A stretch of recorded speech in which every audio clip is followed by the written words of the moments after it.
Buenas tardes. Damos la bienvenida, docentes y público que nos acompañan hoy en la inauguración de las primeras jornadas Me Sumo por Ti. Durante 3 días, hoy el 1 de junio y los miércoles 8 y 15, de la mano de especialistas que nos acompañan, podremos explorar la importancia de la educación socioemocional y su impacto para que las alumnas, alumnos y comunidad escolar puedan contar con un clima adecuado para el aprendizaje. Asimismo, se abordará la importancia y conveniencia de dar prioridad a contenidos curriculares y cuáles son los aprendizajes fundamentales que se pueden reforzar para combatir juntos el rezago educativo. Hoy tenemos el honor de contar con los siguientes especialistas. Tenemos la presencia de Cecilia Espinosa, directora de la Fundación SM. Hola. Juan Manuel González, director de Enseña por México. Hola, buenas tardes. Adolfo Rodríguez, coordinador del programa de educación en la UNESCO. Y Noel Salgado, docente con funciones de asesoría técnica, pedagogía en el área de pensamiento matemático. Hola, Noel. Hola, buenas tardes. Para dar inicio al primer tema, ¿por qué el eje de la educación socioemocional debe estar en el centro de la recuperación? Damos la palabra a Cecilia Espinosa y a Juan Manuel González. Muchas gracias, Pam.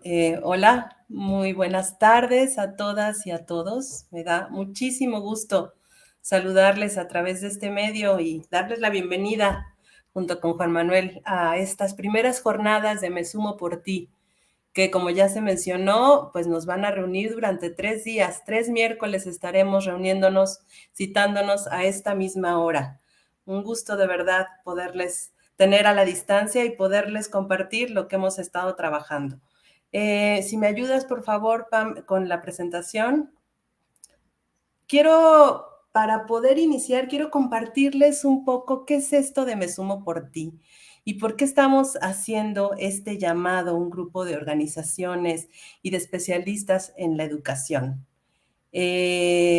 Ahorita que tengamos la presentación, y si no, bueno, voy a continuar. En cuanto estén las láminas, ya me irán acompañando. Bueno, esto de Me Sumo por Ti se trata de un movimiento que está siendo impulsado por sociedad civil y por un grupo de expertos en educación, de especialistas en la educación, y que lo que buscan es, ahí está la presentación, muchas gracias, la siguiente lámina, ahí está, gracias. Busca hacer un llamado de atención sobre la emergencia educativa que estamos enfrentando. Y también, por supuesto, queremos hacer un llamado a la acción para impulsar acciones, a impulsar algunas iniciativas y poner la educación como prioridad en la agenda a través, y ahora vamos a ver lo que estamos trayéndoles ahora para compartirles. Justo el objetivo de estas 3 jornadas que tendremos con ustedes es para contarles 2 de las acciones que más adelante iremos detallando cuáles son. Durante estas jornadas buscamos generar la conciencia entre los interesados e involucrados en los temas educativos para que de una forma diferente pongamos un granito de arena y así podamos contribuir a mejorar la educación en México. Y de esta manera queremos sumar por el bien de nuestras niñas, de nuestros niños y adolescentes. Queremos sumar para que todas y todos tengan una mejor situación socioemocional, un mayor bienestar emocional. Queremos sumar para que los maestros tengan las herramientas que les ayuden a enfrentar las situaciones complejas derivadas de la pandemia. En estas jornadas, la siguiente, por favor, queremos específicamente contarles 2 herramientas que tenemos. Una es la ruta Escuela para la Educación Socioemocional, que busca pues ayudar a los docentes a generar las condiciones necesarias para promover el bienestar y la educación socioemocional en la comunidad escolar. Y otra herramienta está destinada a los aprendizajes fundamentales en las materias esenciales, que son lengua, matemáticas y la parte también socioemocional. Esas dos herramientas son las que estaremos trabajando durante estos 3 días. Y 2 días estarán dedicados a la ruta Escuela para la Educación Socioemocional y un día estará dedicado, ya el tercero, a los aprendizajes fundamentales. Y para iniciar, quisiera poner un poco de contexto sobre cuál es esa gran necesidad por la cual estamos haciendo este llamado ante la emergencia educativa.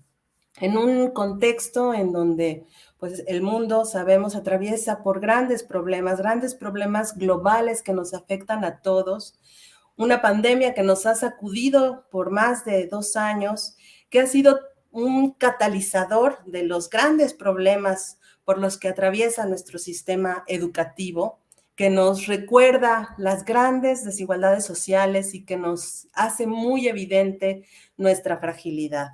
Una pandemia que nos deja un problema que ya existía, pero que se ha incrementado dramáticamente y que es este doloroso rezago educativo que tenemos enfrente.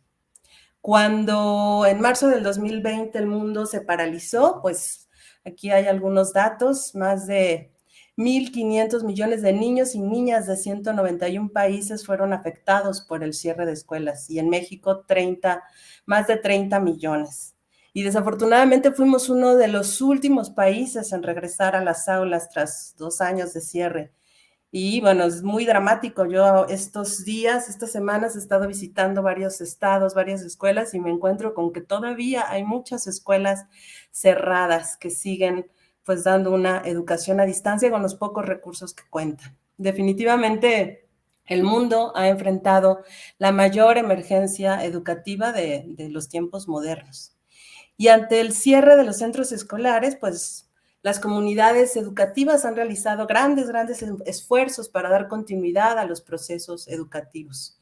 Y una de las primeras cosas que pudimos darnos cuenta es que las escuelas, los centros escolares son mucho más que el espacio al que van los niños, las niñas a recibir conocimientos. Valoramos mucho la importancia de las escuelas como este espacio de convivencia, de socialización, en donde se aprenden valores muy significativos para la vida, como la tolerancia, la empatía, el respeto, la colaboración, el compartir y convivir con los otros. La escuela también vimos que es este espacio de contención, es un espacio seguro para muchas niñas y para muchos niños, sobre todo para los que se encuentran en situaciones de vulnerabilidad. Con el cierre de las escuelas, pues millones de niños se confinaron y se quedaron sin ese espacio seguro, sin ese espacio de convivencia y aprendizaje, y frente al aislamiento, pues en el mejor de los casos pudieron llevar una educación a distancia con muchas limitaciones. Vamos a la que sigue, por favor.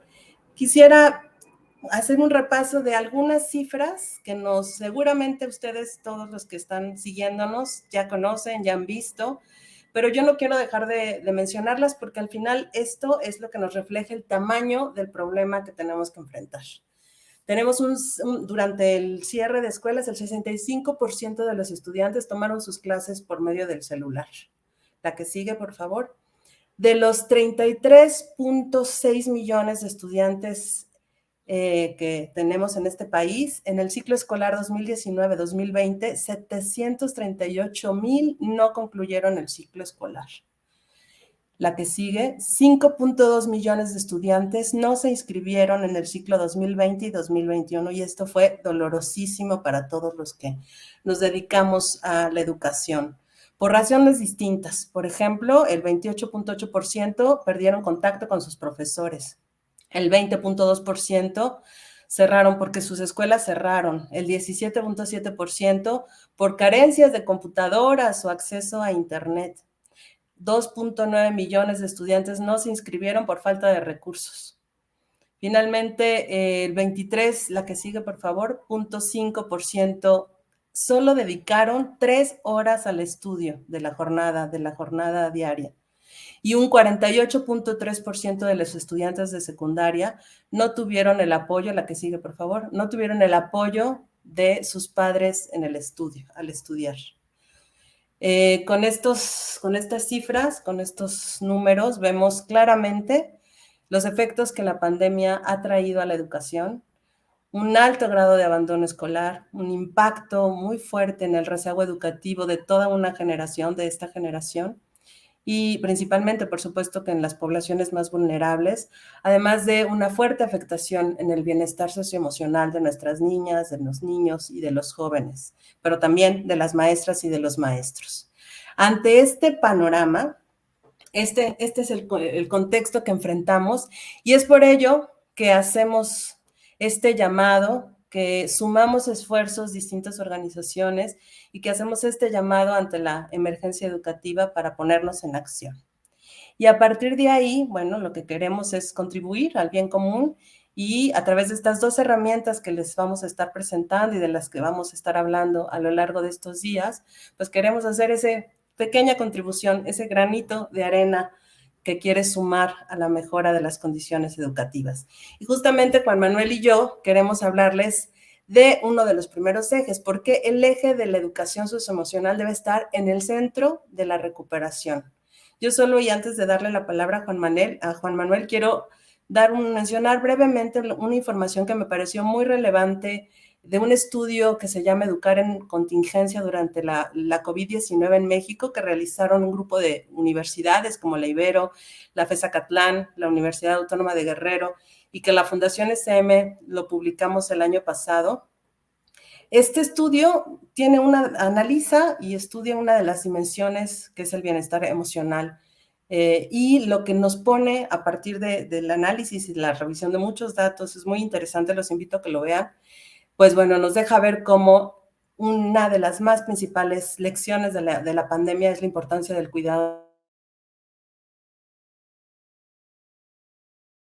Nos muestra cómo la pandemia ha dejado estados emocionales muy afectados, difíciles de lidiar, como el dolor, como la inseguridad, como el miedo, la ansiedad, aburrimiento, angustia, soledad, frustración, tristeza, un montón de emociones que se han visto afectadas con la pandemia.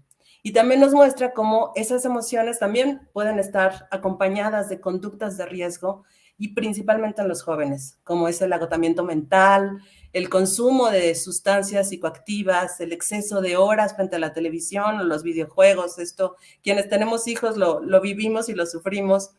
El exceso de la comida chatarra y finalmente hay un incremento en la violencia al interior de las familias durante el periodo de confinamiento y principalmente en las mujeres. Esta dimensión socioemocional tiene un impacto directo en los procesos de enseñanza y aprendizaje de docentes y estudiantes y pues nos hace evidente que no se puede aprender si no aseguramos las condiciones de bienestar necesarias. Y bueno, sin más, yo le voy a dar la palabra a Juan Manuel para que nos cuente un poco y nos comparta por qué Me Sumo por Ti estamos apostando al desarrollo de las habilidades socioemocionales. Adelante.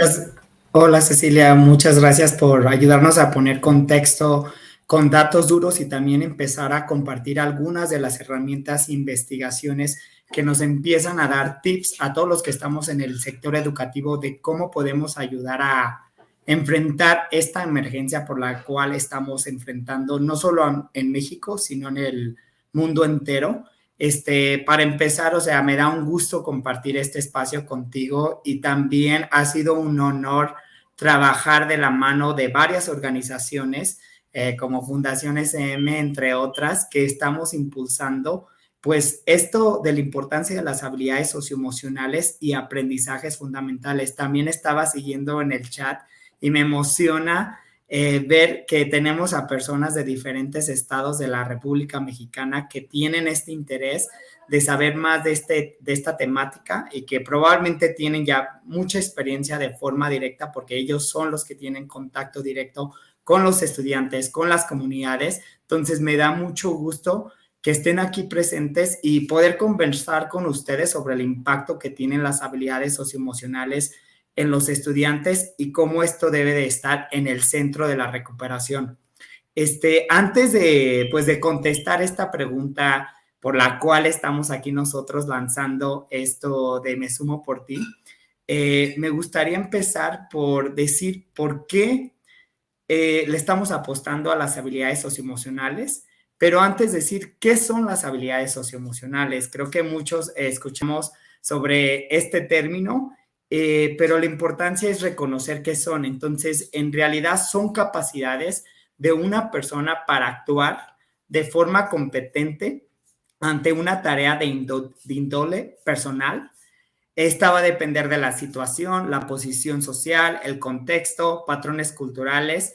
Entonces, por lo que solo una definición y caracterización la hace complicada. Entonces, es importante reconocer que esto de las habilidades socioemocionales se deben de adaptar al contexto y a cada comunidad, pero algo que hemos aprendido que son elementales en cualquier comunidad. Además de esta definición principal, también quiero resaltar pues que hay muchas razones para pues apostarle a las habilidades socioemocionales, en especial en este momento de emergencia, pero pues pensemos en lo que ha pasado en los últimos 2 años. De un día para otro tuvimos cambios impresionantes por la pandemia, tuvimos que reinventar nuestra rutina, nuestra forma de trabajar, nuestra forma de estudiar, a adaptarnos a vivir de una forma diferente a la cual no estábamos acostumbrados y tuvimos que dejar de tener contacto con otras personas y comenzar a vernos a través de una pantalla. En algunos casos, solo podíamos tener contacto a través de notas de voz o mensajes de WhatsApp. Entonces, esto nos obligó a estar aislados desde nuestra casa y pues muchas personas pasaron por situaciones en las cuales hubo un duelo y algunas otras tuvieron que como consecuencia un cúmulo de emociones que muchos aún estamos tratando de entender cómo manejarlas. Entonces le ha dado una importancia mayor al desarrollo socioemocional. Además de todo esto que menciono de la pandemia, quiero resaltar, así como tú ya nos compartías un caso en particular de una investigación, de un estudio con recomendaciones, ha habido varias organizaciones que pues estamos haciendo investigaciones para pues entender cómo impulsamos aún más el desarrollo socioemocional y por qué hacerlo. En el caso de Enseña por México, les quiero compartir un caso concreto que me encanta compartir porque lo que hicimos era entender cuál era el impacto de las habilidades socioemocionales en nuestros estudiantes, aquellos estudiantes a los cuales teníamos contacto a través de profesionales de Enseña por México o docentes en las comunidades donde tenemos presencia, y logramos publicar un artículo científico que comprobó algo que ya sabíamos, que aquellos estudiantes que habían desarrollado buenas habilidades socioemocionales estaban teniendo un menor nivel de estrés, lo cual les permitía tener una mayor concentración para las actividades académicas. Entonces, esta investigación resaltó aún más el por qué en esta situación de emergencia es esencial que para lograr conocimientos y aprendizajes académicos es esencial desarrollar habilidades socioemocionales. El aprendizaje social y emocional es parte necesaria para la educación integral y desarrollo humano de las y los estudiantes. Es el proceso que permitirá que puedan hacer una buena gestión de sus emociones para lograr metas personales y colectivas y mantener relaciones sanas y tomar decisiones saludables. Entonces, por esta y muchas más razones, Cecilia, yo creo que es esencial que todas y todos los que estamos aquí presentes, que sé que ya lo estamos priorizando, si no, no estuviéramos aquí, ya le estamos apostando a las habilidades socioemocionales, pero esas son algunas de las razones por las cuales desde Enseña por México y varios de los aliados y comunidades con las que trabajamos, pues lo hacemos. Pero antes de que continuemos, comparta yo más de cosas que tú ya mencionabas, resalte de por qué estamos así, qué acción queremos que tomen. Me encantaría que nos cuentes un poquito, y creo que ya lo mencionaste anterior, pero que resaltes quiénes somos, y cómo nos organizamos. Claro que sí, Juan Manuel. Yo coincido contigo en que ha sido un honor compartir este espacio ya desde hace algunos meses con especialistas y con gente tan comprometida. Son algunas las organizaciones que estamos ahorita aliadas en este movimiento y quisiera mencionarlas porque me parece muy relevante mencionar el trabajo que estás haciendo tú, Juan Manuel, desde Enseña por México, la UNESCO, que también vamos a tener el día de hoy, vamos a poder escuchar a Adolfo, United Way, que es de Fondo Unido México, Instituto Natura y la Fundación SM. Desde enero se empezó ya a maquinar, desde enero de este mes se empezó a maquinar y a identificar la gran necesidad de hacer este esfuerzo por sumar y hacer sinergias con otros, que yo creo que también es uno de los grandes aprendizajes de la pandemia, ¿no? Los grandes problemas que tenemos que enfrentar se tienen que enfrentar de una manera organizada y haciendo este esfuerzo por sumar. Entonces ya es una realidad y el día de hoy estamos aquí presentándonos. Nos reunimos periódicamente para organizar justo estas primeras jornadas, pero que son el inicio de una larga trayectoria a la que queremos sumar a maestros, maestras, a supervisores, directivos, autoridades, investigadores y a todos aquellos interesados en los temas educativos. Queremos primero fomentar el uso de estas dos herramientas que con las que vamos a estar trabajando a lo largo de estos días y queremos también hacer un trabajo de mayor incidencia. Esa es nuestra principal importancia, que estas herramientas se utilicen, que estas herramientas sean conocidas primero y que puedan llevarse a la práctica en las aulas, en las escuelas. Si lo logramos, bueno, realmente va a ser un gran aporte a la transformación y a la mejora de la educación en nuestro país. Creo que de manera muy general eso es lo que podría comentarte, Juan Manuel, y bueno, pues si nos puedes tú contar ahora sí cuál es ese llamado a la acción a la que estamos haciendo y para dar pie también a la siguiente intervención. Muchas gracias, Cecilia. Pues mira, me lo dejas muy fácil porque creo que ya has mencionado algunos puntos de cuál es este llamado a la acción y quiénes somos, pero el llamado a la acción va dirigido a docentes, directivos, equipos de supervisión escolar, funcionarios educativos estatales, organizaciones de sociedad civil que tienen un enfoque en la educación en sí, cualquier miembro de la sociedad que quiera contribuir a la sociedad, a la educación y sumarse a este movimiento. Lo que queremos hacer es presentarle las herramientas desarrolladas. Una de ellas es la ruta Escuela para la Educación Socioemocional y otra es Aprendizajes Fundamentales. Sé que próximamente alguien más les estará compartiendo más detalles de los aprendizajes fundamentales, pero quiero resaltar algo que ya vienes mencionando tú de qué es esta ruta para la escuela, la ruta Escuela para la Educación Socioemocional. Es una herramienta que busca ayudar a que los docentes puedan generar las condiciones necesarias para promover el bienestar y la educación socioemocional en la comunidad escolar y durante este regreso a clases y a lo largo del ciclo escolar. A partir del contexto, como ya mencionaba, es importante tener este contexto y las comunidades en las que estamos trabajando. Y es una propuesta de capacitación autodirigida compuesta por una ruta de 7 paradas que favorecen la creación de una visión, una cultura y una estrategia conjunta, coordinada y sistémica de educación socioemocional en la escuela. Durante las jornadas de Me Sumo por Ti, buscamos generar conciencia sobre los interesados e involucrados en la educación para que formen de una forma diferente, para que de una forma diferente pongamos nuestro granito de arena, ya lo mencionabas tú al inicio de la conversación, y queremos sumar para que todos los maestros tengan las herramientas que les ayuden a enfrentar las situaciones complejas derivadas de la pandemia con sus estudiantes.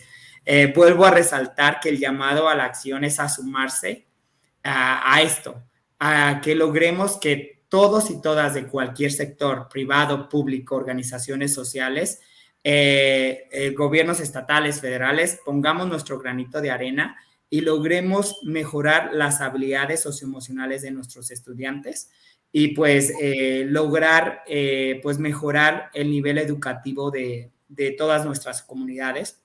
quiero agradecer de nuevo, o sea, me sigue emocionando que hayan varias personas de diferentes estados de la República Mexicana, pero que les recuerdo lo que ya mencionaba Cecilia al inicio de la reunión, tenemos otras 2 sesiones donde estaremos hablando de los otros elementos y todavía tenemos más cosas por compartirles en esta sesión, pero espero que sigan sumando a los esfuerzos para el bien de nuestros niñas, niños y adolescentes.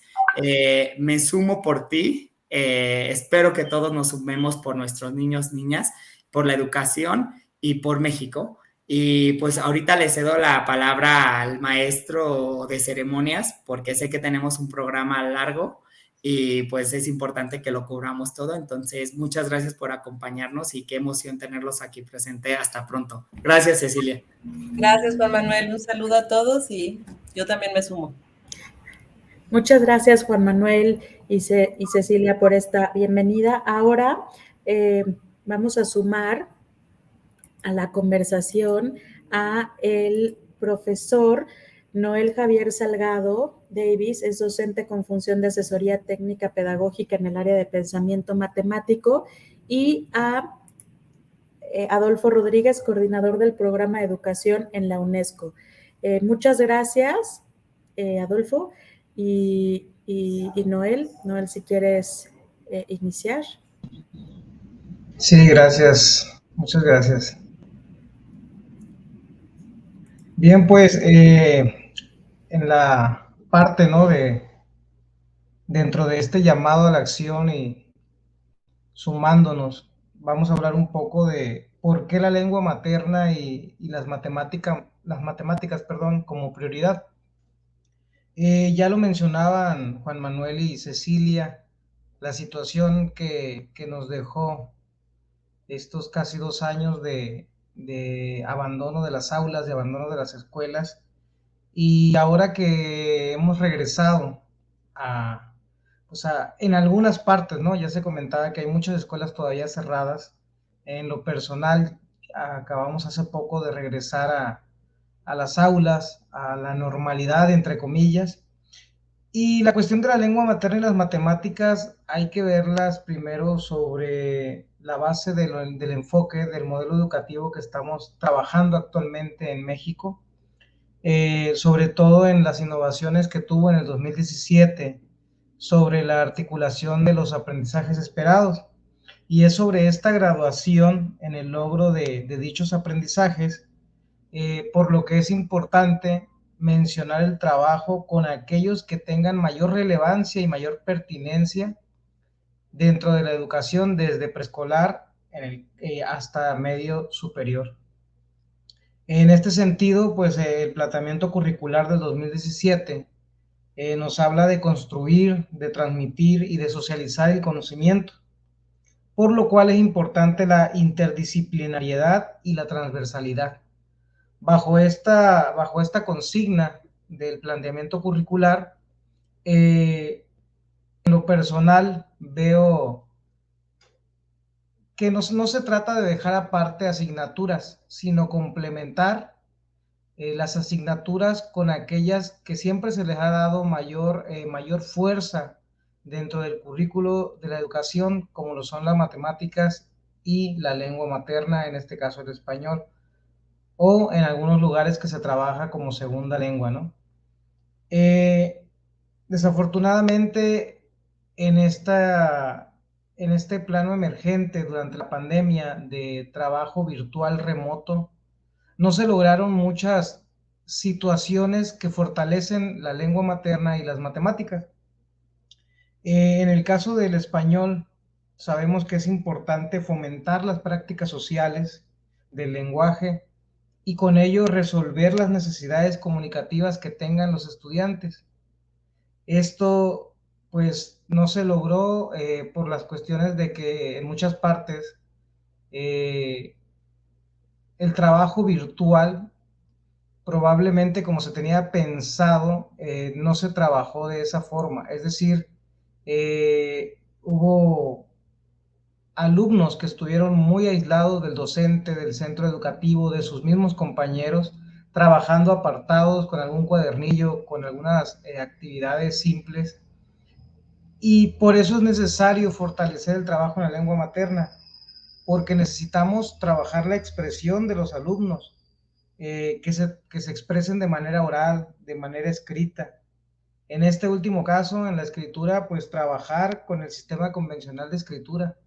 Entonces, todos estos aspectos que fortalecen el trabajo del enfoque de la asignatura de español, en realidad no se desarrolló durante la pandemia, y es donde tenemos que poner énfasis en el trabajo que viene, no en este ciclo escolar nada más, en el siguiente y en el siguiente, tratando de reforzar y de atacar ese rezago educativo que la pandemia nos dejó.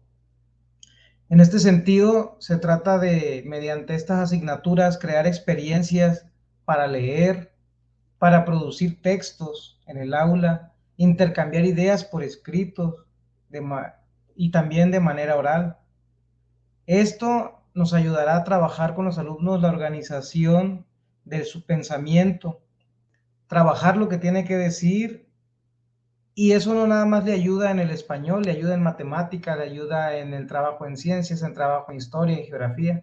Complementa el trabajo de la asignatura de español, complementa y refuerza el trabajo de los contenidos y de los temas en las demás asignaturas. Es ahí donde hay que hacer hincapié en la transversalidad. No se trata de trabajar aparte las asignaturas ni las habilidades de cada uno de los alumnos, sino integrarla en el diseño de las secuencias didácticas que planteemos nosotros como docentes en el aula. Esa sería nuestra parte en esta batalla de sumarnos todos. Esa sería nuestra parte esencial, ¿no? En el caso de este enfoque, pues es crear interacciones sociales, interacciones que no existieron en la pandemia. También se platicaba de ese desfase entre niveles con aquellos que probablemente durante el 2020 estuvieron en un nivel escolar, preescolar, primaria, secundaria, y al regreso a la normalidad de repente ya están en otro nivel, ¿no? Brincaron a primaria, brincaron a secundaria y no cuentan con las herramientas básicas que son las interacciones sociales que le permiten ampliar su vocabulario, construir significados, estructurar lo que piensan y lo que quieren comunicar. Y en el caso de las matemáticas, pues el enfoque sería trabajar todas esas técnicas y métodos que analizan los fenómenos, las situaciones y que permiten darle respuesta en diferentes contextos. Las matemáticas no solamente nos ayudan para el desarrollo de habilidades matemáticas, valga la redundancia, sino también aspectos de la vida diaria, ¿no? Problemas a los que se van a enfrentar, construcciones sociales de hechos y procedimientos matemáticos. Se trata de plantear y resolver problemas usando herramientas matemáticas, pero que favorecen la toma de decisiones y enfrentar al alumno a situaciones reales. Esa sería el porqué de trabajar la lengua materna y las matemáticas ahora, ¿no? ¿Por qué reforzarlas? Y sin olvidar el papel del docente, el papel fundamental que tenemos de brindar esas experiencias, de diseñar esas situaciones, aclarar dudas, vincular y fomentar la participación del alumno para que este trabajo se desarrolle en cada una de las asignaturas, en las aulas, fuera de ellas, en la escuela, en la comunidad y en la vida social a futuro. Se trata de crear un trabajo colaborativo donde los alumnos puedan posteriormente irse integrando a los nuevos niveles y en un futuro a la sociedad con todos los retos que la vida misma plantea, ¿no? Esa sería la importancia.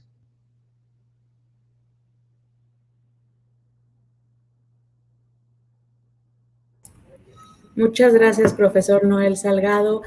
Adolfo, si quieres comentarnos.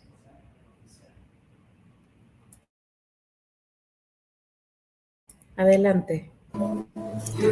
Sí, muchas gracias. Un saludo a todas y todos de parte del equipo de la UNESCO en México. Bueno, quiero ofrecerles una disculpa porque estoy en un evento o salí de un evento y no me dio tiempo de acudir a un lugar cerrado que pudiera tener el silencio suficiente. Entonces, voy a proyectar una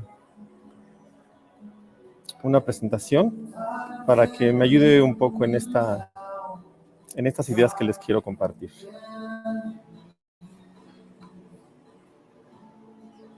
A ver.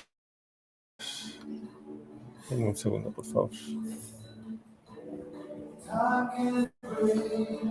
Bueno, mientras se cargan, quiero hablarles en particular del tema del aprendizaje de la lengua en tiempos de emergencia. Como bien lo dijo Cecilia hace un rato, estamos ante una situación, bueno, para la que nadie estaba preparado, desde luego, que en términos de la UNESCO le llamamos educación en tiempos o en situaciones de crisis o emergencia. Esta situación, bueno, nos ha llevado a desarrollar distintas estrategias de trabajo que les voy a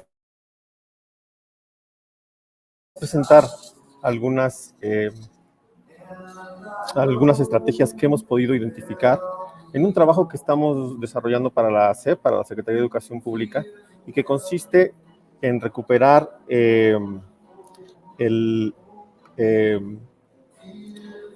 las estrategias, las experiencias que están siguiendo los docentes, las comunidades escolares, para recuperar el vínculo escolar y para recuperar los aprendizajes. Es un proyecto que estamos llevando a cabo en 3 estados de la República.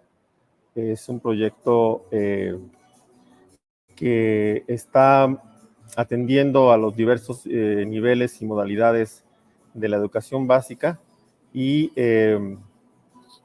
trata de, como les decía, identificar aquellas semillas de esperanza, le llama en parte la UNESCO, que ya están sembradas.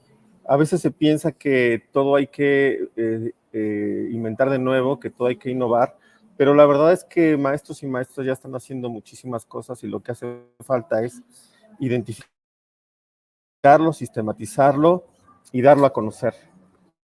Ese es algo de lo que quiero compartirles. Entonces, espero que ahora sí se pueda ver. Avísenme, por favor, si se puede ver mi archivo. Bueno, les decía que les voy a hablar de este aprendizaje de la lengua en tiempos de emergencia.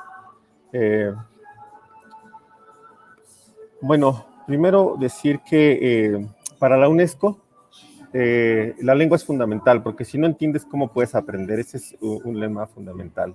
Y nosotros consideramos que todas las personas tienen el derecho, y aquí voy a poner el acento, que el aprendizaje de la lengua no solamente es un asunto estratégico en términos de que es una herramienta para el aprendizaje permanente y el aprendizaje autónomo, sino que también es un derecho.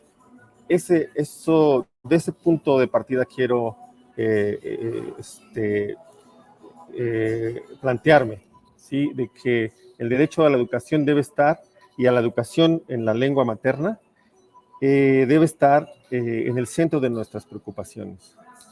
Bueno, desde luego este derecho tiene que ver con mejorar el aprendizaje, el rendimiento escolar y el desarrollo socioemocional. Porque alguien que entiende, que puede expresar lo que le pasa, desde luego tiene mayor capacidad de comunicación, de entendimiento, y puede encontrar también comprensión y diálogo.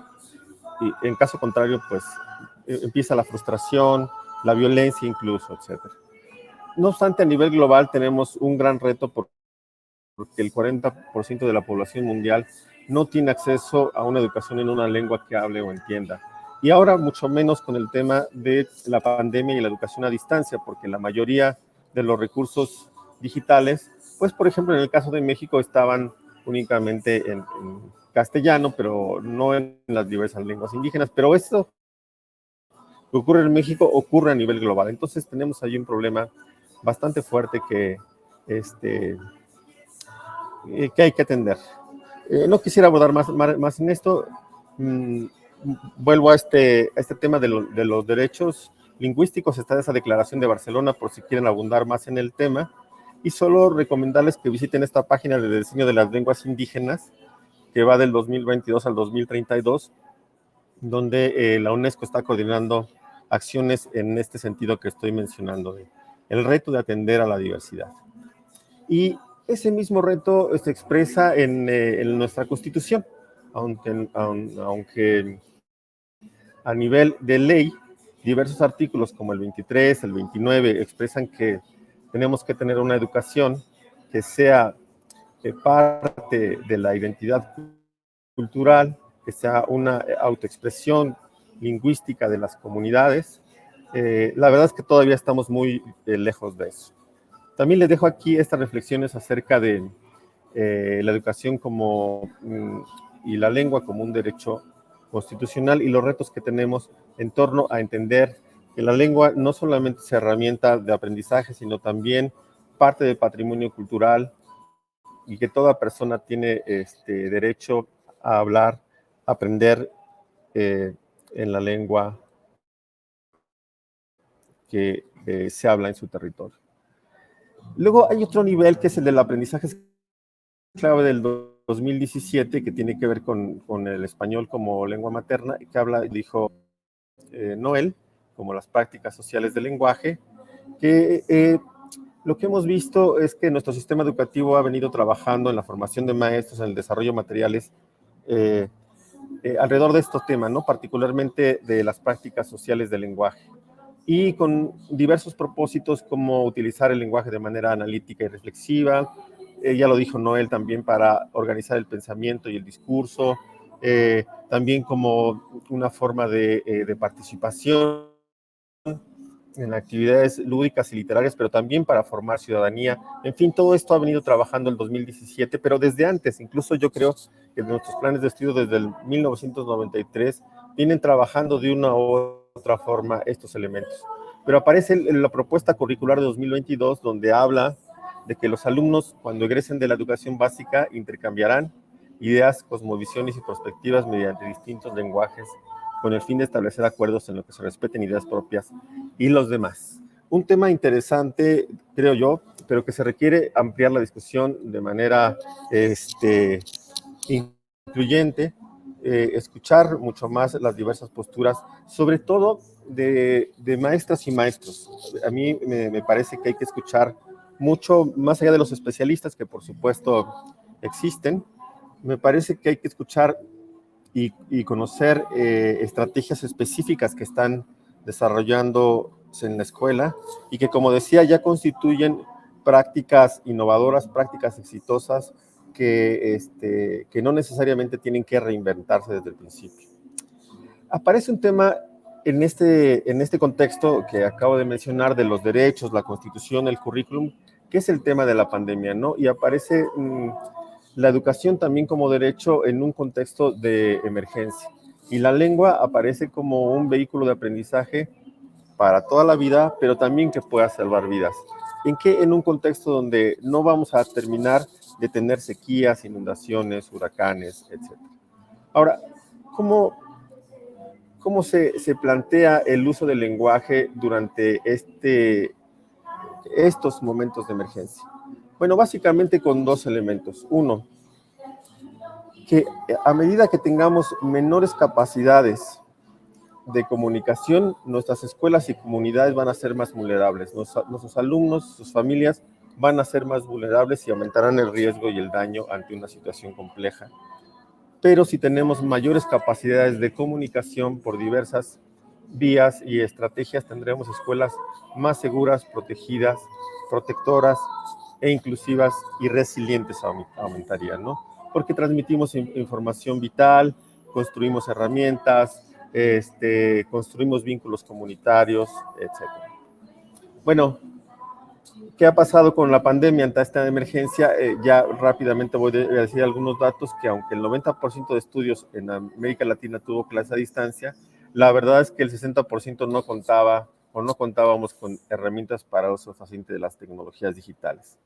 Se impartieron en promedio 40% menos de horas de clase y los estudiantes perdieron el vínculo, las rutinas escolares y se retrocedió en aprendizajes que ya se habían logrado durante varios años, incluso décadas. Hay quienes hablan de una catástrofe generacional. En la UNESCO no queremos hablar de eso, sino más bien de retos que tenemos, dolores que hay que afrontar, pero no exactamente de una catástrofe. Ahí tenemos discusiones con diversos colegas, pero nosotros creemos que también durante la pandemia hubo aprendizajes interesantes. Estaban habiendo, de hecho. Voy a dar rápidamente 4 ejemplos de lo que hemos visto que se ha trabajado en torno a la lectura, a la lengua lengua hablada, lengua oral, lengua escrita. Primero, el tema de la alfabetización inicial. Ustedes saben que hay niños que llegaron a la escuela después de la pandemia sin haber antes pisado un aula. ¿Qué hicieron las maestras y los maestros? Pues un trabajo intensivo primero con la confianza, la socialización y el lenguaje oral, todo el trabajo socioemocional, porque había que conectar a esos niños y esas niñas con sus compañeros, con confianza para hablar, para decir lo que pensaban, para expresar sus sentimientos, etc. Ahí fue fundamental también el apoyo de madres, padres y familia empleada, abuelitos, abuelitas, primos, etc. Algo que ha ayudado mucho es el enfoque lúdico del currículo, todo un enfoque de educación en situaciones de emergencia, de cómo reconvertir los temas del currículo hacia un enfoque mucho más lúdico, donde los alumnos se sientan involucrados. Elaboración de libros caseros, hemos visto temas productos muy interesantes al respecto, y construcción de ambientes alfabetizadores en las aulas. Eso en cuanto a alfabetización inicial. Otra cosa que hemos visto y que se ha recuperado de otros años de trabajo de las escuelas es la tutoría entre iguales o la relación tutora. Ahí hemos visto experiencias muy interesantes de uso estratégico de la lengua en el tema de trabajar con instrucciones, de elaborar un lenguaje compartido, de comprender a profundidad un tema, de buscar información en diversas fuentes, de reflexionar sobre el aprendizaje, sobre el uso de la lengua en procesos de metacognición muy interesantes. También de desarrollo de la capacidad oral para exponer ante públicos diversos y el involucramiento de madres, sobre todo de mamás, no tanto de papás, pero sí de estas mamás en el aprendizaje de los estudiantes, incluso de mamás que dan tutoría, o que los niños o niñas dan tutoría a las mamás. Eso ha sido unas prácticas muy interesantes. Otra experiencia ha sido la de formación de lectores para la resiliencia, sobre todo en secundaria. Hemos conocido experiencias muy interesantes donde se busca la reconexión a través de la lectura con el vínculo escolar, a través de la lectura en voz alta y su reflexión, a través de la selección y lectura en una escuela, fíjense, de 10 libros al año. Todos los alumnos leen 10 libros al año, algo para mí impensable en estos tiempos de pandemia, pero todos con temas relacionados con la adolescencia y la resiliencia. La búsqueda y el contacto con autores que han dialogado sobre la escritura de sus libros ha resultado una estrategia muy interesante para incentivar el trabajo con la lengua en secundaria, bueno, y el préstamo y cuidado de libros por parte de estudiantes. Y una última estrategia es el uso de las tecnologías digitales, ¿no? Que ha ampliado la interacción social entre alumnos, entre padres, entre maestros, incluso las comunidades. Me tocó ver una comunidad en Guanajuato, donde ahora me encuentro, por cierto, donde alrededor de la escuela la comunidad se agrupaba para conectarse a internet, buscar información, mandar las tareas, comunicarse entre las comunidades, etcétera, ¿no? Eso les ha ayudado también a estructurar mejor los mensajes, a construir ideas más claras y, por supuesto, ampliar la información sobre lo que viven en las comunidades y en las aulas. Esta niña que entrevistamos es una niña que se volvió una influencer con la pandemia, armó su propio canal de YouTube, ha dado consejos a los niños acerca de cómo aprovechar mejor las clases, también ha comentado cómo se siente durante el aislamiento, etcétera. Y el tema allí es cómo seguir aprovechando estos recursos para el periodo de interpandemia, porque todavía no se termina, y post-pandemia, y para el aprendizaje regular. En fin, espero no haber hablado muy rápido, pero quería de manera breve compartirles esta información que hemos podido recuperar de la experiencia concreta en las aulas. Bueno, hasta aquí voy a dejar mi participación. Espero que podamos comentar en un momento más lo que Muchas acabamos de gracias. platicar, tanto Noel como yo. Sí, muchas gracias. Muchas gracias, Adolfo, por tu participación. Vamos a recibir también, estamos sumando ahora la transmisión a Juan Manuel y a Cecilia y a todos los que nos acompañan. Muchas gracias. Vamos a abrir un pequeño espacio de unos minutos para preguntas y respuestas. Entonces, conforme las veamos, puedan poner sus preguntas en el chat de aquí del Facebook Live y las iremos respondiendo. Muchas gracias a todos.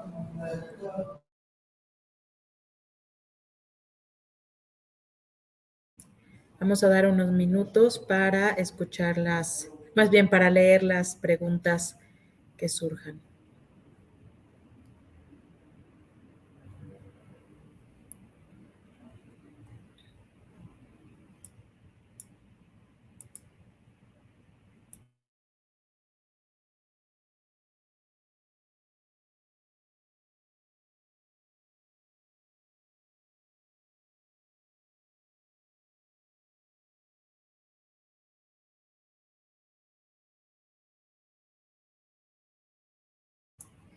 Bueno, en lo que llegan las preguntas, queremos comentarles que en nuestra agenda inicial teníamos la participación de la doctora Ximena Chao, especialista en psicología educativa, directora de la especialidad de educación socioemocional de la Universidad Iberoamericana y coautora de la Ruta Escuela para la Educación Socioemocional.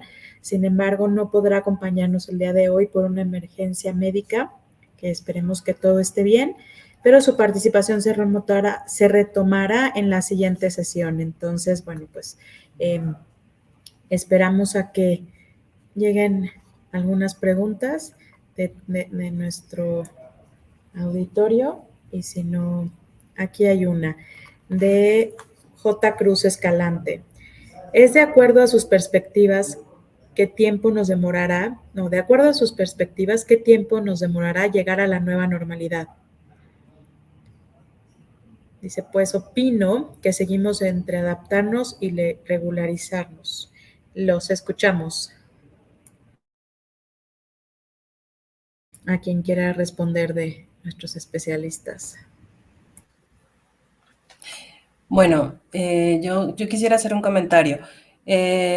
Yo tengo siempre la gran esperanza de que esto que por lo que hemos pasado nos deje aprendizajes y sepamos leerlos y que realmente no volvamos a caer en las viejas prácticas de antes de la pandemia. O sea, hay muchísimas cosas que yo podría ahora enunciar y yo creo que entramos en un proceso, sí, de adaptación.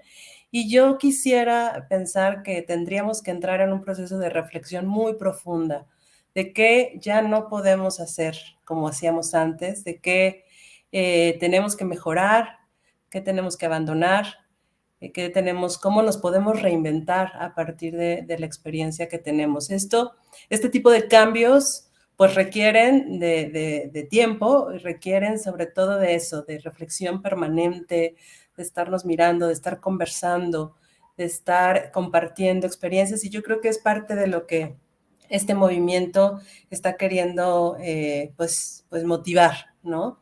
Estos espacios, ahora estamos hablando de 2 temáticas muy concretas, pero que están poniendo el acento en 2 temas que son muy necesarios en este momento de abordar. Entonces, bueno, yo aquí pongo una pequeña participación y no sé qué piensen mis compañeros. Yo puedo continuar, Cecilia. O sea, creo que es difícil decir con tiempo exacto si van a ser 6 meses, 1 año, 2 años, pero algo que yo sí tengo con certeza y he venido siguiendo el chat es cosas que ustedes mismos ya están comentando, que lo que se requiere para regresar a la nueva normalidad o como le queramos nombrar, y adaptarnos mucho más rápido es el involucrar a todos los miembros de la comunidad. O sea, algo que nos dejó la pandemia fue el hecho de que la educación ya no solamente está en la escuela, le corresponde a todos los miembros de la sociedad, incluyendo a los padres, madres de familia, a todos la gente que está alrededor de una escuela y no solamente a los docentes. Entonces, es seguir buscando formas de involucrar a más miembros de la comunidad, el poder determinar cómo priorizamos, porque es difícil pensar que vamos a lograr en 1 año, en 2 años, recuperar pérdidas de aprendizaje que en algunos casos, en algunos estudios se estiman de 2 a 3 años. Entonces, ¿qué podemos hacer todos y todas como para priorizar contenidos y poder determinar cuáles son estos aprendizajes fundamentales? Algunas de las herramientas que pues les vamos a estar compartiendo en esta sesión se dirigen a eso.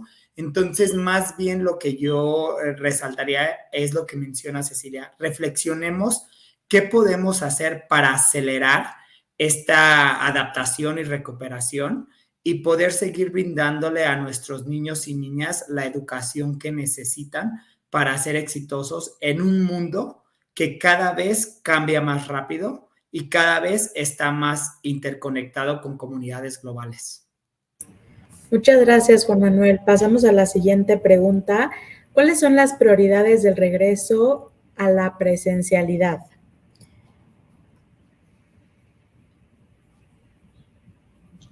¿Sí puedo participar en esa pregunta? Claro, profesor. Sí, bueno, vamos a hablar desde la perspectiva del centro educativo, ¿no?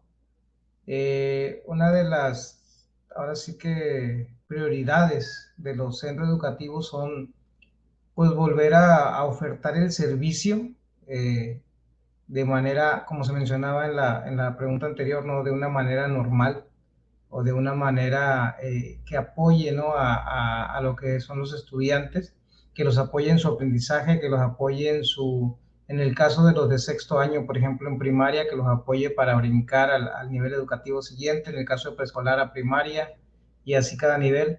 Entonces, la prioridad ahorita es tratar de solventar las áreas de oportunidad que existen en cada centro educativo, porque es diferente, y abonándole un poco, quería hace rato participar de que depende mucho las características de la escuela y el contexto en el que está inmerso el lograr llegar a esa meta, ¿no? Y no es nada más una tarea de la escuela, es el papel de cada actor educativo, llámese autoridades hacia arriba del director. De igual manera, los padres de familia tienen mucho que ver en la participación y en el trabajo de las prioridades. Y pues ahorita es integrarlos a los alumnos, readaptarlos a lo que es la dinámica escolar, el trabajo con los aprendizajes fundamentales, el abatir el rezago educativo que existe en todos los niveles y en todos los grados, el combatir ese rezago educativo con el que regresamos a esta nueva normalidad y pues cumplir las funciones, ¿no? Las funciones que cada uno nos corresponde para poder continuar avance y poder llegar, como lo decía Juan Manuel, a ese año, 2 años, 3 años, lo que tengamos que tardar para poder llegar a la meta de crear, ¿no? esta normalidad. Pero no va a ser igual en ningún aspecto a como era antes de la pandemia, pero es tarea de nosotros el trabajar porque se logre ya a lo más parecido que era la normalidad anterior.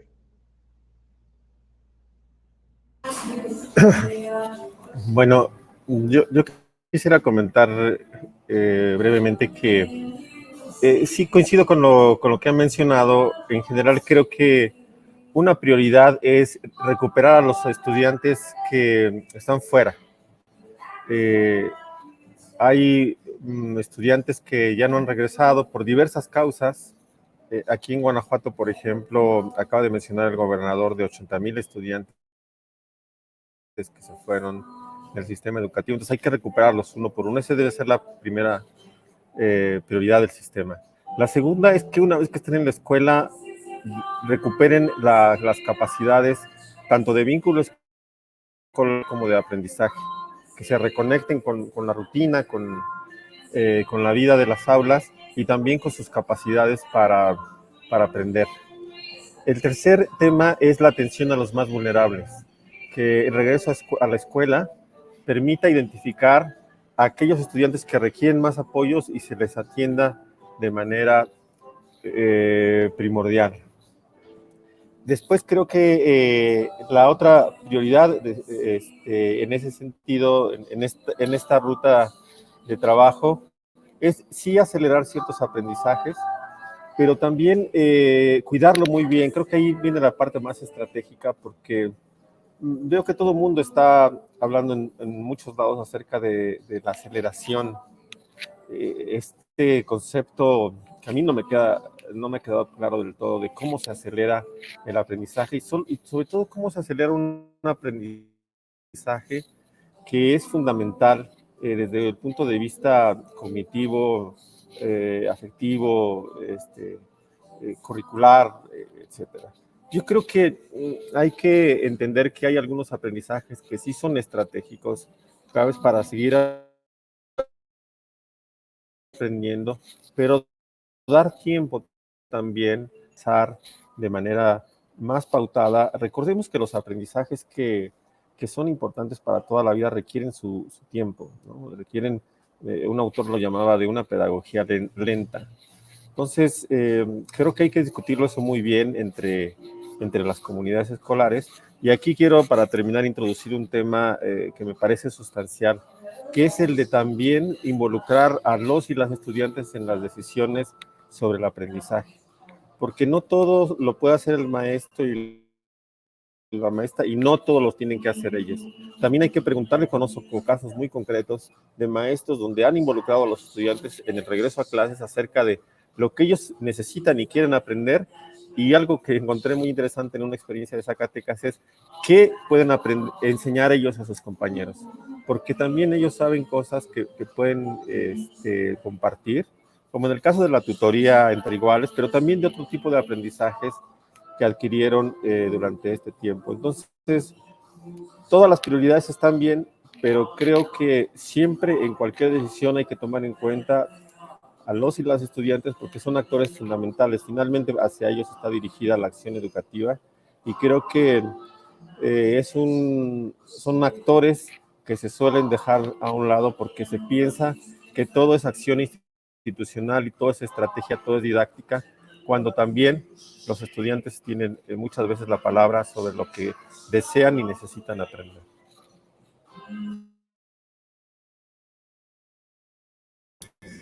Muchas gracias, Adolfo. Continuamos con tenemos varias preguntas ya. Les comentamos que las que no alcancemos a responder, de todos modos vamos a darles respuesta después por el chat, ya en nuestra página de Facebook. Mari Carmen nos comenta, creo que lo han dicho ya en alguna de las participaciones, pero menciona cómo sumar a las familias o a los que trabajan con las familias en este proyecto. Es una de las preguntas. Y otra, Laura Jiménez, dice, mi pregunta sería cómo retomar cuestiones básicas académicas, apoyar a nuestros alumnos y vincular la parte socioemocional sin tener el pretexto justificación por la pandemia. Entonces, si quieren, les dejo estas dos preguntas y continuamos.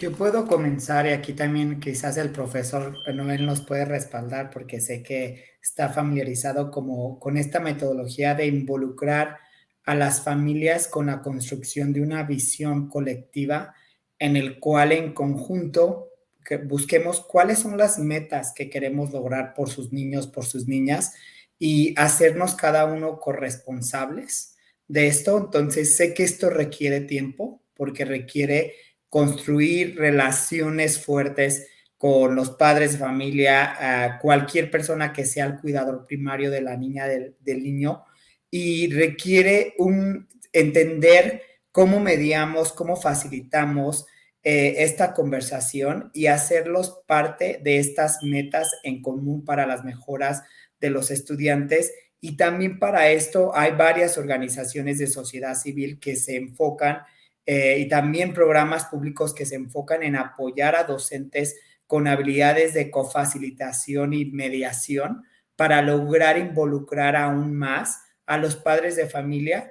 Algo que nosotros hemos identificado en Enseña por México es esto de una visión colectiva y que no se sienta que es una autoridad diciéndote cómo debes de hacer las cosas, sino que cada miembro, incluyendo lo que mencionaba Adolfo, que es súper importante, que es lo más importante, los estudiantes también tengan la oportunidad de contribuir a esto. Entonces, yo diría que la clave es haciendo a los padres y madres de familia parte del proceso de establecer metas y esto los va a ayudar a que se corresponsabilicen más, a estar más involucrados en la educación de sus hijos e hijas. Sí, continúo. Es un tema bastante complicado ahorita con el regreso a clases, ¿no? En algunas escuelas, porque hay escuelas en las que todavía no entran los padres de familia.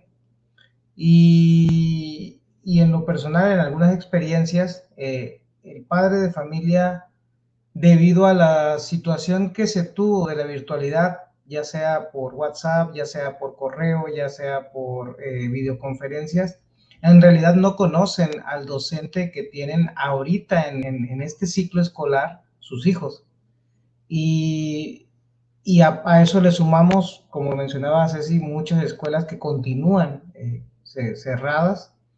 Entonces es un tema bastante complicado ahorita el sumar a los, de por sí siempre ha sido complicado, ¿no? Siempre ha sido complicado integrar a los padres de familia en la vida educativa.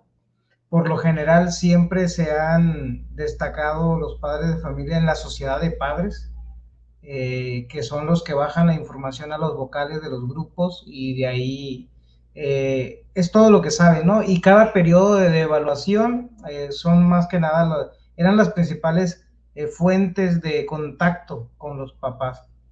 Ahora en la actualidad pues tenemos el Consejo de Participación Social, que va un poco más integrado a la cuestión del trabajo en el aula, del aspecto pedagógico en el aula. Sin embargo, sigue siendo un tema sigue siendo un tema todavía un poco aislado, ¿no? De la vida educativa. Ahora con el regreso en algunas escuelas que regresaron presencialmente están los consejos de salud e higiene, los padres de familia apoyando cuando regresamos en los filtros escolares. Entonces, esta integración en diversas dinámicas, pues, que podríamos decir que nos dejó, ¿no? La pandemia, la cuestión del filtro en casa, del filtro en la escuela, aplicado incluso por los padres de familia, campañas de concientización con ellos sobre la situación actual. Y eso han permitido un acercamiento un poco más efectivo y más concreto con el padre de familia, cosa que se tiene que trabajar, ¿no? Entonces, como lo mencionaba Juan Manuel, es integrarlos poco a poco a la vida educativa, invitarlos, no nada más es tarea del docente, es tarea de los directivos, porque la escuela también brinda una imagen y brinda una proyección a la comunidad. No tiene que ser un ente aislado, sino que tiene que estar integrado en esa comunidad, y es una ayuda recíproca, ¿no? Entonces sí es una tarea complicada el integrar a los papás a las dinámicas del aula, a las dinámicas de la escuela, pero es algo que tenemos que hacer y que tenemos que reforzar más ahora con este regreso a la nueva normalidad, que vimos algunas deficiencias y algunas desigualdades, ¿no? Tanto en la cuestión de la educación como en la atención a la educación de los mismos estudiantes.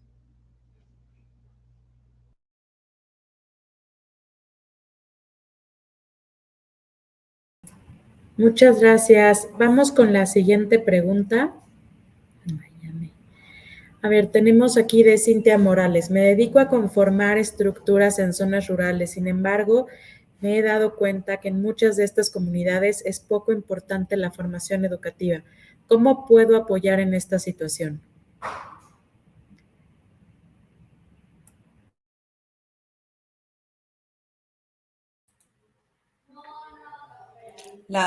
Se refiere a la formación educativa de los estudiantes, entiendo. Yo estoy reflexionando sobre esta pregunta y sobre la anterior que hacía Margarita, que no respondimos, en la gran necesidad que tenemos de hacer los aprendizajes significativos y de acercar los aprendizajes de los distintos contenidos que se muestran en la escuela a la realidad de los niños y de las niñas y de los jóvenes. De pronto el aprendizaje queda como tan ajeno y tenemos como estas reflexiones, ¿no? Como la que acabamos de escuchar. Entonces, creo que ahí tenemos un gran reto de generar estos aprendizajes significativos y a través de distintas metodologías. Creo que ahí es un tema de cómo lo hacemos. Y en cuanto a lo que también comentaba Margarita hace un momento, al tema de los contenidos, bueno, pues definitivamente una de las cosas que ya lo sabíamos, pero también nos ha demostrado la pandemia y que ya se ha mencionado mucho el día de hoy, es que es cada vez más difícil abarcar la gran cantidad de contenidos que tiene nuestro currículo y que pues es muy necesario identificar aquellos aprendizajes básicos y claves que son fundamentales para tener una continuidad en el aprendizaje. Entonces, bueno, retos son muchos, pero creo que, y aquí pongo este foco en la relevancia o la importancia de hacer relevantes los aprendizajes, que finalmente eso nos podría poner un panorama también distinto.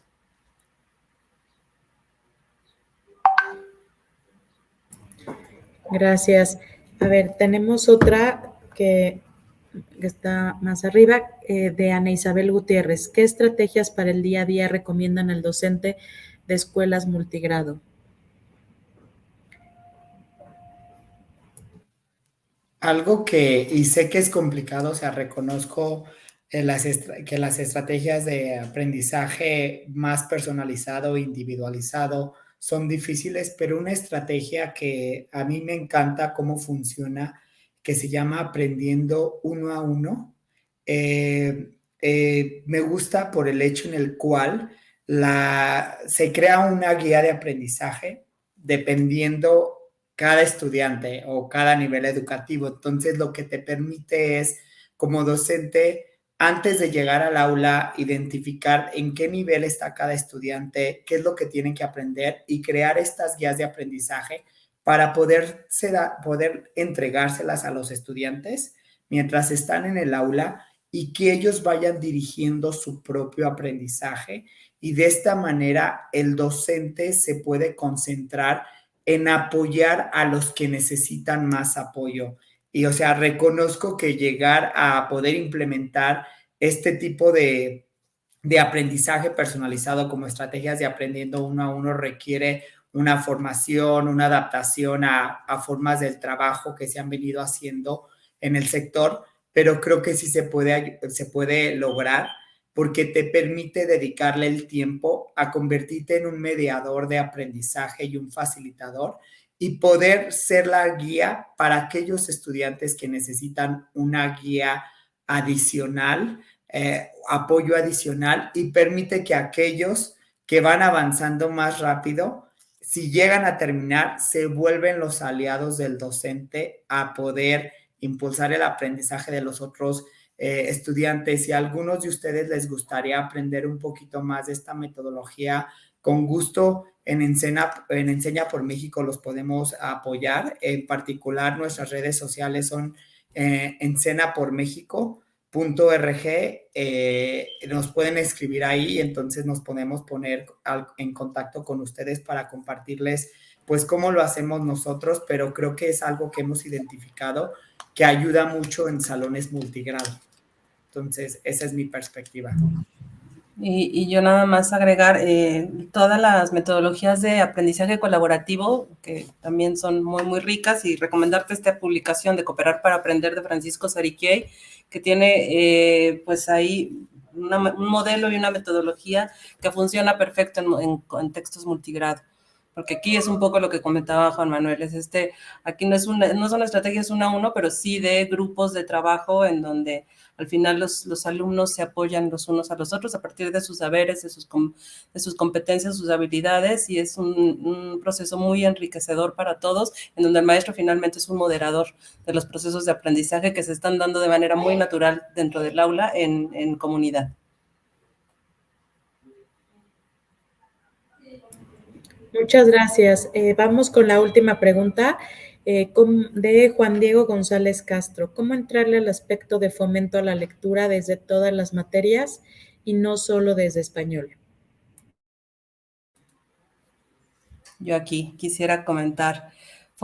Yo siempre pienso fomento de la lectura y la escritura. Yo creo que siempre hablamos de la lectura y que tenemos que empezar a hablar de la lectura y de la escritura como parte de las dos piezas de un binomio. Y ahí hay un reto muy grande, ¿no? Finalmente, en México, ante la escasez de muchos libros en las casas, en los hogares, la escuela es el espacio en donde muchos de los niños tienen acceso a los libros. Y aquí hay también muchísimas metodologías y modelos que van mucho más allá de leer lectura por obligación. Una parte fundamental es acercar los libros a los niños y a las niñas para que ellos tengan el acceso libre de elegir qué les interesa, qué les gusta, y romper un poco con esta figura de la lectura por obligación, que al final termina siendo como una vacuna en contra de la formación de lectores.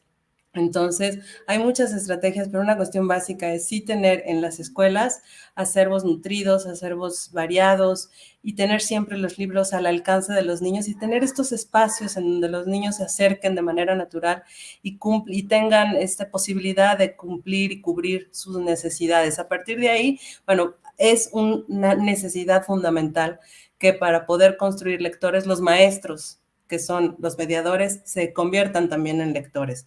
Y ahí hay un gran reto. O sea, ahí tenemos que trabajar con nuestros maestros en las escuelas para que ellos tengan también ese gusto por la lectura y que ellos sean también unos inspiradores de la lectura en sus aulas, en los espacios escolares, y abrir espacios y dinámicas diversas en donde la lectura sea como una parte de la práctica de la escuela. Nosotros tenemos en la Fundación SM un proyecto muy lindo que se llama Escribir como Lectores, en donde a partir de la lectura de una obra literaria, que es una lectura pausada, lenta. Un libro se lee en 4 meses, pero a partir de la lectura de un libro se generan muchísimas dinámicas de escritura que atraviesan por todos los géneros y todos los distintos tipos textuales, desde investigación, generación de artículos, reinventar la historia, construir nuevos personajes, exploración. En realidad, el libro es solo un pretexto para generar y detonar la imaginación de los estudiantes y poder tener un pretexto para escribir.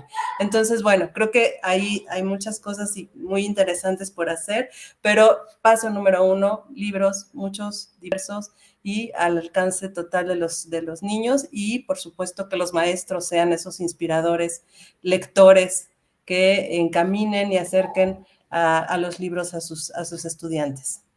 Aquí algo rápido que les paso un tip. En las últimas semanas, el Observatorio del Instituto para el Futuro de la Educación del TEC de Monterrey ha estado publicando varios artículos que se enfocan en compartir estrategias concretas como las que ya compartía Cecilia para fomentar la lectura de diferentes perspectivas. Así que los invito a que le echen un ojo. Es el Observatorio del Instituto para el Futuro de la Educación del TEC de Monterrey. Porque ya van como 5 o 6 semanas que cada semana tiene un artículo diferente enfocado en este tema, y muchos de los tips, lo que me gusta es que son concretos y que se pueden aplicar en diversos contextos. Entonces, les paso ahí el tip. Muchas gracias. Si nos comenta nada más, si puedes volver a dar la referencia del libro que mencionabas. O si quieres lo escribimos acá después. Claro que sí. Se llama Cooperar para Aprender, transformar el aula en una red de aprendizaje cooperativo, de Francisco Sariquiey. Y Francisco Sariquiey, que es especialista en aprendizaje cooperativo, tiene varios libros sobre el tema, en donde, bueno, al menos identifico ahorita, recuerdo, ya tiene 3 libros sobre esta metodología. Es muy interesante, los encuentran en formato digital, en México también se edita a través de la Biblioteca de Innovación Educativa. Muchas gracias, Ceci. Bueno, pues muchísimas gracias a todos por haberse conectado. Ya llevamos más de casi 1 hora y media. Agradecemos mucho que hayan permanecido con nosotros. Muchas gracias a nuestros especialistas, Cecilia Espinosa, Juan Manuel González, Adolfo Rodríguez y Noel Salgado por la participación en esta primera jornada inaugural de Me Sumo por Ti. Estamos muy emocionados todos por la participación. No se les olvide seguir en darle like a nuestro canal aquí de Facebook. Seguiremos compartiéndoles mucho de lo que aquí se dijo y bueno, otros contenidos, y crearemos espacios de diálogo que nos parece que son súper importantes, porque como ya lo decían, lo más importante, lo que queremos es poder compartir con los docentes. Y bueno, les recordamos que nuestra siguiente sesión será el 8 de junio, igual a las 18 horas, en donde hablaremos sobre la Ruta Escuela para la Educación Socioemocional, qué es y para qué sirve. Muchas gracias a todos. Gracias a todos nuestros especialistas. Gracias a todos. Un saludo Hasta grande. Pronto. Hasta pronto. Gracias, hasta luego.